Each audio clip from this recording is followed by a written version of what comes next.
Hello friends, welcome. Today we're going to start our conversation with the topic number system. You might have studied the topic in the school level various times. Now we'll revise today some basic concepts of a number system.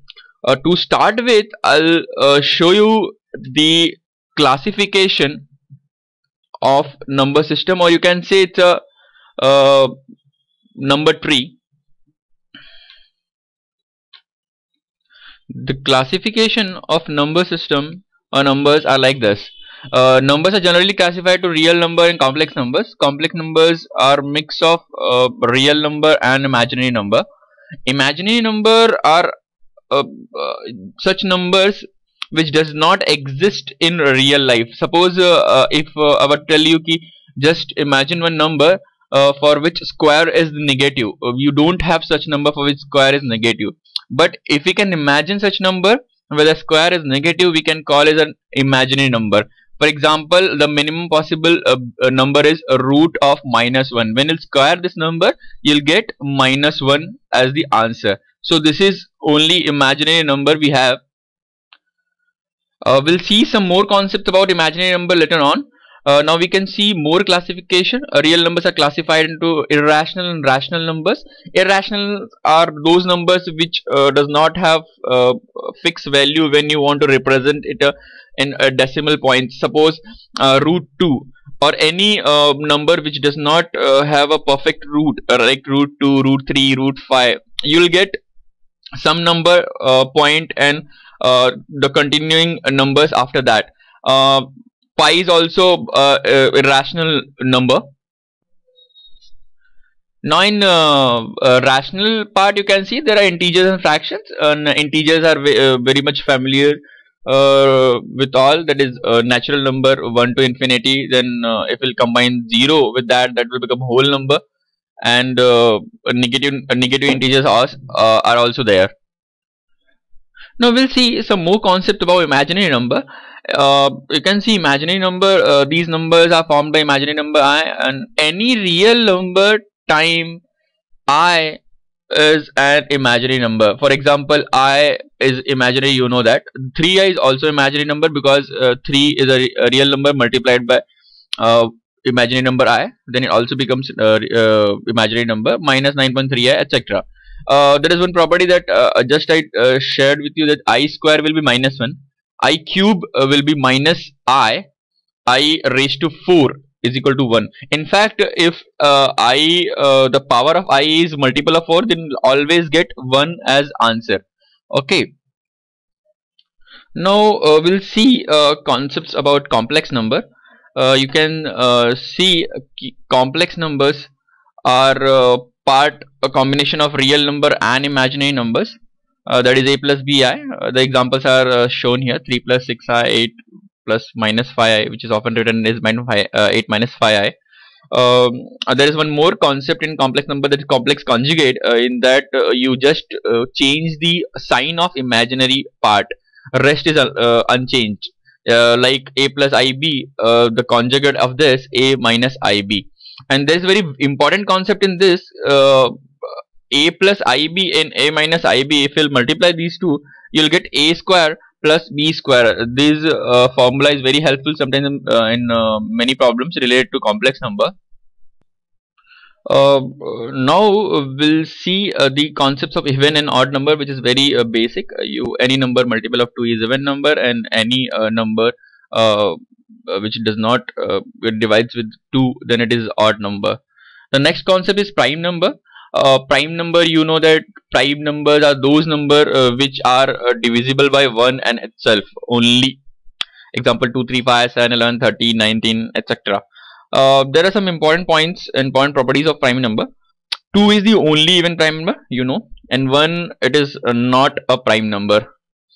There is one very important property about prime numbers are every prime number greater than 3 can be written in the form of 6m plus 1 or 6m minus 1. The meaning of this, in other words, that if every prime number which is greater than 3, if you divide that number by 6, you'll get a remainder as 1 or as 5. but this is not true vice versa. For example, if there is any number, you want to divide it by 6 and you get remainder as 1 or 5, then it is not prime number. This is to check, the first step to check whether number is prime or not. For example, if I'll take a prime number, that is 19, if I'll divide that by 6, then you'll get 1 as remainder. But if you'll take any random number like 25, if you will divide that number by 6, you'll also get a remainder 1, but that is not prime number. That means this condition is not true vice versa. I have given some list of prime numbers. You should at least up to 200 you should remember these lists, so that it will be very helpful in exam. This is one rule to find whether the number is prime or not, and this is a very good rule if you want to know whether the given number is prime or not. The first step is that find the root r of a number n. If suppose any number given to check whether it is prime or not, so just you have to find any perfect square near that number, and you have to find the square root of that number. Okay, we'll see one example by solving. Okay, now after getting that root, just find out the prime numbers below that roots, starting from 2 up to that roots, and divide the given number by these prime numbers. If it is divisible by any of the numbers, then it is not prime number. If it is not divisible by all the numbers, all the prime numbers below that r, then it is a prime number. We'll see one example by solving.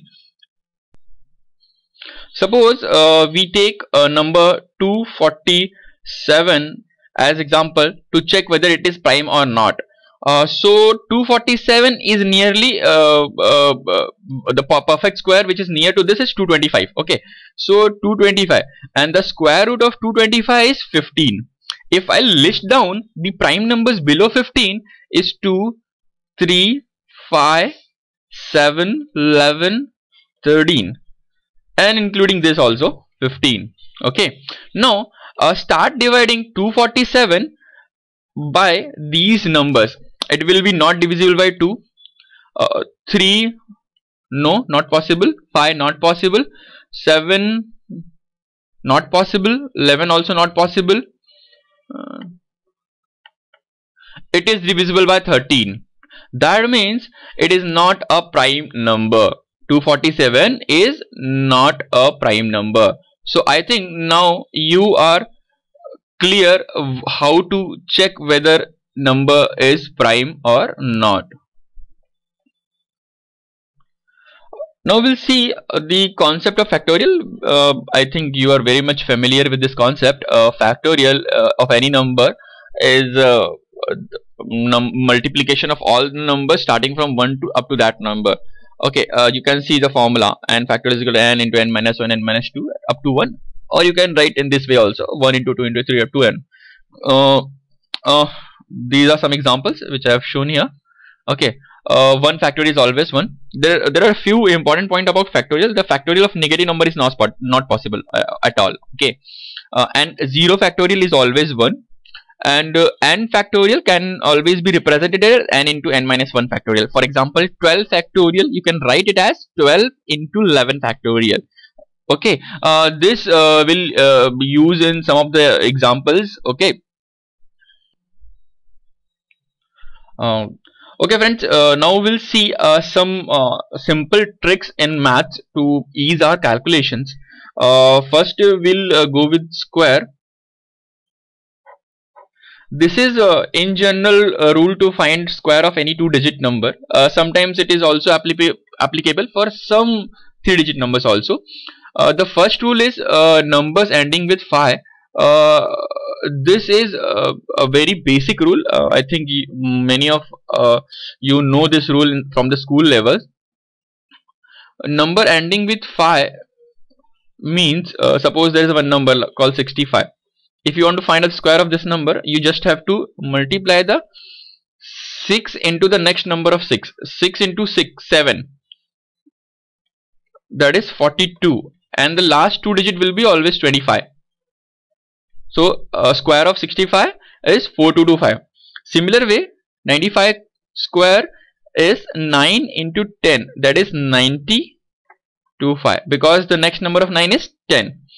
You can also go up to 3 digit, for example 115. So 11 into 12, that is 132.25.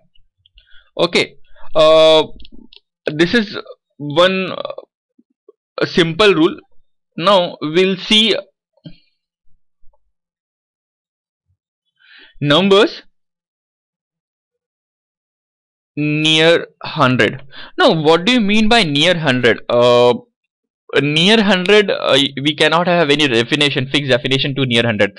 Suppose you remember the square up to 10 only, okay, then your near 100 will be 10 below 100 and 10 above 100, that is 90 to 110. But if you remember, if you have by-hearted squares up to 25, then your near 100 is 75 to 125. So this is like you buy one and get two free. For example, I want to find the square of 96. Okay, so the method is like that: 96 minus, you'll have to subtract a number which will add these to 100. 96 plus 400. Okay, so now the method is that 4 square of 4 is 16 and 96 minus 4 is 92. 9216 is answer of 96 square.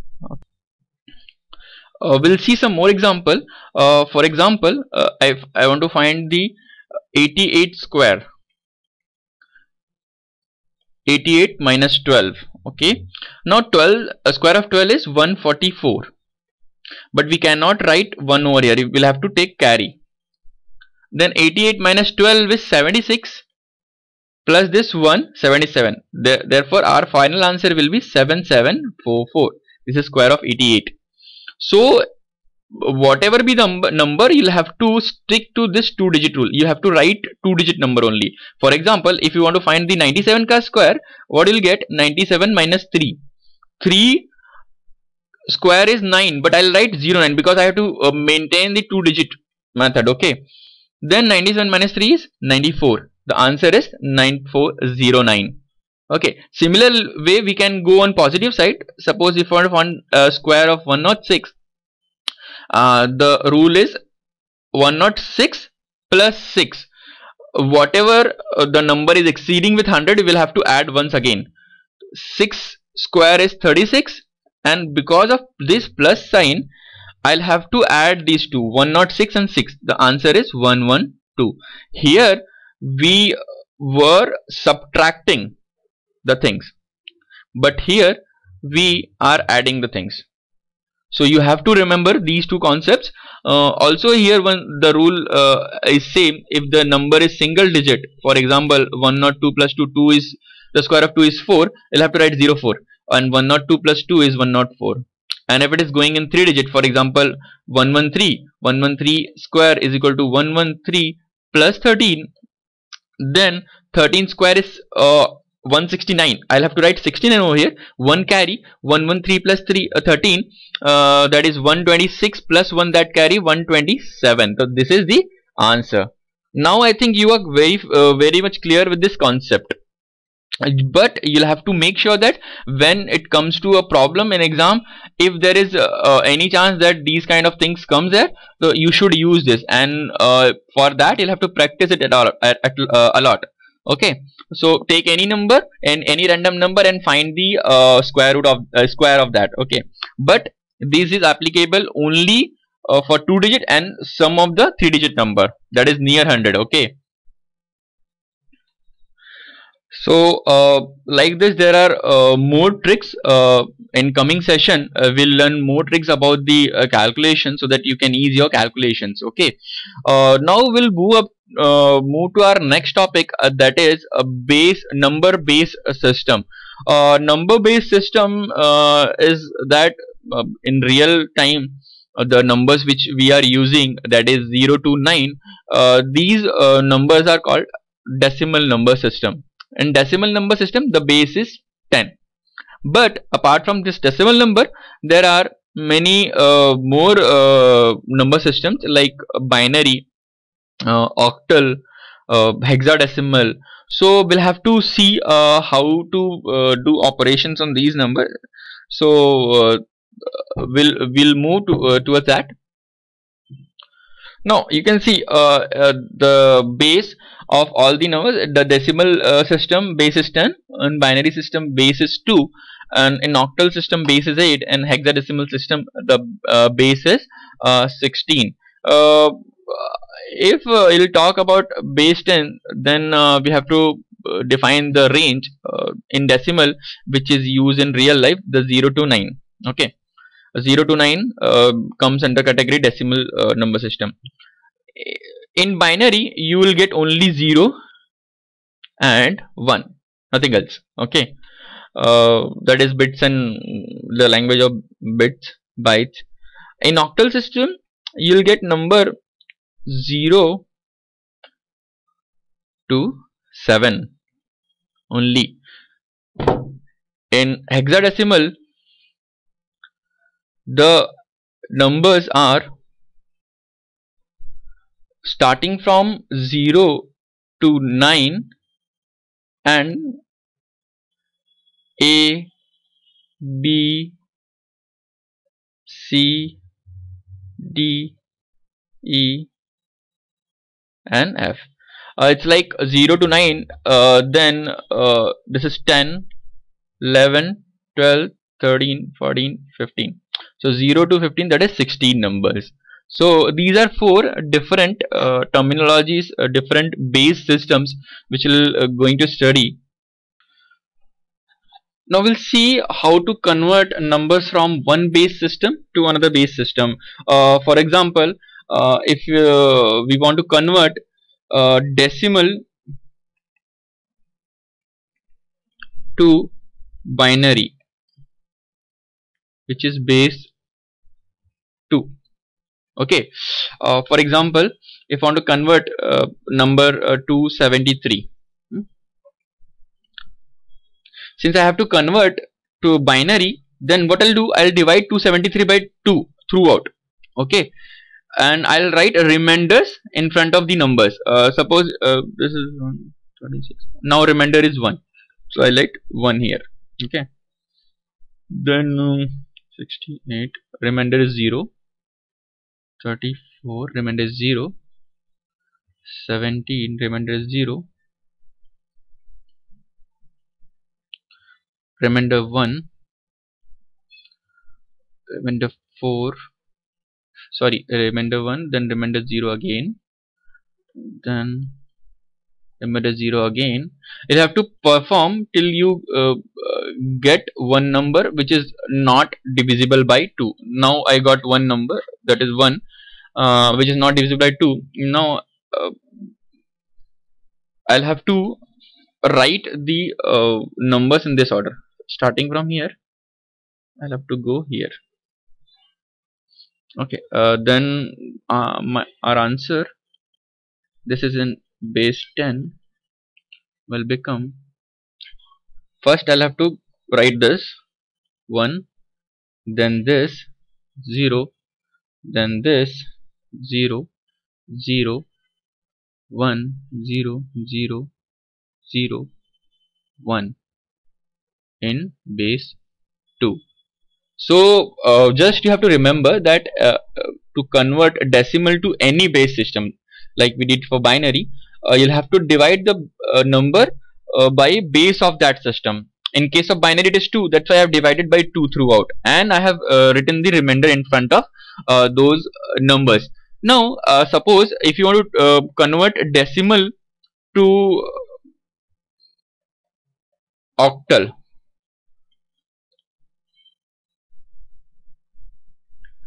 octal is what? Base 8. So chalo, we'll take one example, that is 1253. Now since I have to convert it to octal, I'll divide by 8, and the process is same, you have to write a remainder. Okay,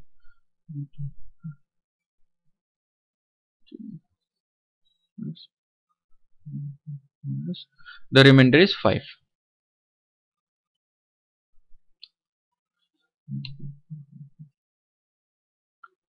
The remainder is 4. The remainder is 3. Now I got one number which is not divisible by it. Well, I'll stop here, okay, and I'll write the answer in this order.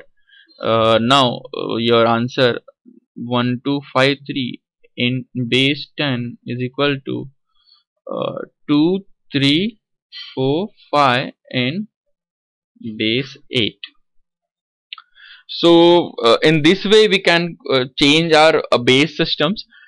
Similar way, if you want to convert binary to decimal, or binary binary to decimal or octal to decimal, then we have a formula for that. This is also very simple formula. The next is that, okay. So now we'll see conversion from binary to decimal. Decimal is base 10, okay. So suppose I'm considering one number 101111010 base 2. I have to convert this number to decimal. So the process is that start you have to count the numbers starting from the position is 0, 0, 1, 2, 3, 4, 5, 6, 7. This is 7th, 6, 5, 4, 3, 2, 1, 0. So for this 1 into, since I want to change it to decimal, the base is 10, so I'll have to write 2 raised to 7, because we are changing from binary. And why this 7? Because this was 7th position number, plus 0 into 2 raised to 6 plus 1 into 2 raised to 5 plus 1 into 2 raised to 4 plus 1 into 2 raised to 3 plus 0 into 2 raised to 2 plus 1 into 2 raised to 1 plus 0 into 2 raised to 0. So these all three will become 0 directly, you know that. Just to again remind you, this one is this one, okay, then 0, then this comes over here, this comes over here, okay. So you'll have to start from here only, okay. So now we can add these. 2 raised to 7 is 128 plus 0 plus 32 plus 16 plus 8 plus 0 plus 2 plus 0, that is 186 in base 10. So because we converted binary into decimal, we'll have to write 2 raised to the number. Suppose we have converted octal to decimal, then for octal we'll have to keep 8 raised to some number, the position of the number, okay. So we'll see that also. Suppose there is one number in octal, for example, octal to decimal conversion. You know that octal is base 8, okay. Now for example 2375, this is one octal number. I want to convert it to decimal, okay. So position, okay, this is 0th position, first 0 position, first, second, third. So 2 into 8 raised to 3, because this is octal, that's why 8 raised to position of the number and the value 2. The next value is 3 into 8 and the position of the number, okay. 7 into 8 position of the number, 5 into 8 raised to 0. Now if we'll find the answers, this is 1024 plus 192 plus 56 plus 5, which is equal to 1277 10. So this is a very simple rule. Just you have to remember from which base you are converting to decimal. We can generalize this also by giving one formula. So this is the general formula where you want to convert one number into a given in base b. Okay, suppose if it is binary, then b value is 2. Suppose it is octal, the b value is 8, and so on. So by using this formula also you can remember the things. Now we'll solve some example which were asked in your past year papers. Okay, and those are based on number system.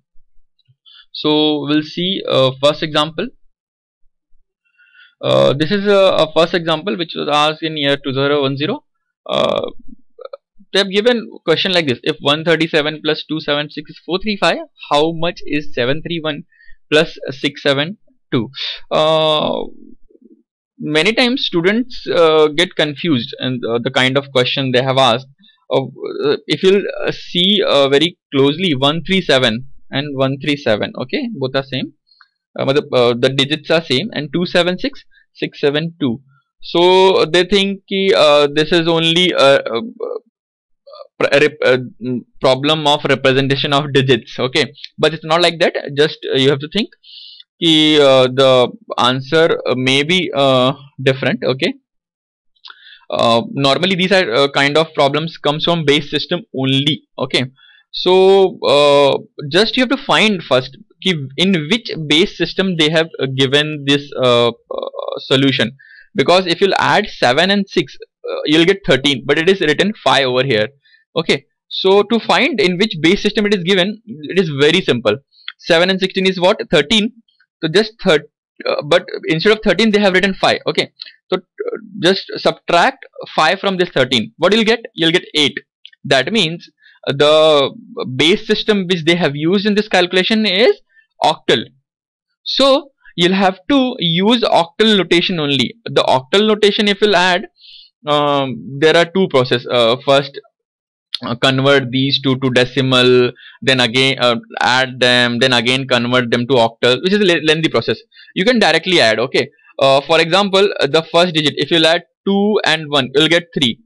If the answer is less than 8, then it's okay. If it is 8 or more than 8, then you'll have to write in another way, in some other way. I'll show you how. Okay, this is some complete solution. When we add 7 and 6 last digit of given numbers, we get 13 in decimal notation, 3 being the last digit. However, in answer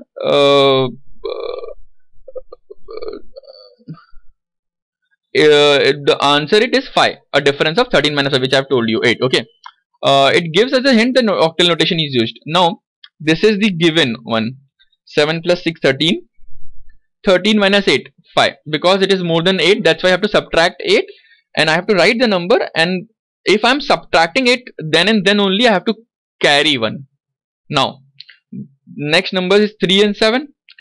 3 7 plus 1 carry, we'll get 11, which is again more than it. 11 minus 8, that is 3, and 1 carry. Then the last 1 and this 2, 1 2 plus 1 carry, which is 4. Now this is less than it, then I don't have to perform any operation. Then I have to see the answer: 4 3 5. This is my answer. Now the same operation I'll perform on the question. First I'll add 1 and 2. 1 and 2 I'll get 3. That is less than 8. I don't have to do anything. Then 3 plus 7, that is 10. It is more than 8. Then 10 minus 8, I'll have to write 2 and 1 carry. Then I'll have to add 7 and 6.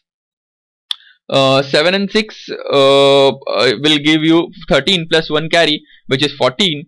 So 14 minus 8, that is 6, and 1 carry. Then answer will be 1 6 2 3. So our option is 162, that is C. C as the answer. So you'll have to write C as the answer. So when you come across this kind of question, don't write blindly like 534 as answer, because If you'll compare these numbers, you'll get 534 only, and many times students do such kind of mistakes. Please don't do it. Okay, so we'll move on to our next problems. This is our second problem. This is little bit complicated, but if you'll know the trick, it will become very easy for you. The question is like that. The year was same, year 2010. A positive integer m in base 10 when represented in base 2, okay, has the representation p. There is one number, if when converted to base 2 gives a number p, okay, and when it is converted to base 3, it gives representation q. When you subtract p minus q, you will get 990, or where the subtraction is done in the base 10. Okay, which of the following is necessarily true? It is little bit complicated. We don't know how to start the problem, but you'll have to focus only. Okay, the p is a representation in binary. Okay, one thing I want to tell you, that binary number representations are like, if you have 1, it is 1 only. For 2, it is 1 0. For 3, it is 1 1. For 4, it is 1 0 0, and so on. I'll show you one list so that you can remember that.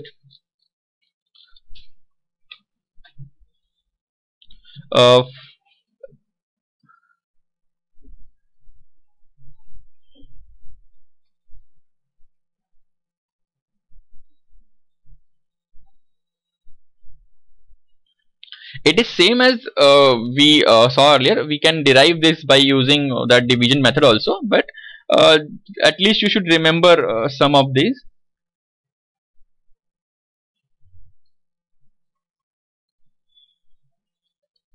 Now you can see for 7 it is 1 1 1. So if we'll go to the problem again, so you can see here, if p and minus q is 990, that means p is one number which is greater than 990, that's for sure. Okay, so m cannot hold a value of 7, because the 7 when converted to base 2 will give you 1 1 1 only. Okay, now I think that's clear. So we can eliminate option D straightforward. Okay, also for 8, and if you'll see this option also, it is written ranging from 6 to 8, which is also not possible, because less than 7 is not possible. So we have now only 2 options left with us. Okay, so I'll show you the solution. You can read this. This is same which I have told you.